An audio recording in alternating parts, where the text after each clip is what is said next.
دیارە ئەمڕۆ پێنجەمین ڕۆژی هەڵمەتی کەمپینی نیشتیمانی خۆپارێزی لە کۆرۆنایە کەەوە ماوەی دوو هەفتەیە چالاکوانان و ڕێکخراوەکان و خۆبەخشانی هەولێر ئەو کەمپینیان ڕاگەیاندووە.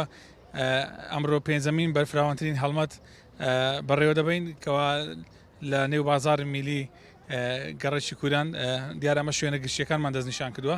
ئێمڕۆ نزیکەی 3000 کەمامە و دەستکێش و بروشور و ڕێنماییەکان دابش دەکەین.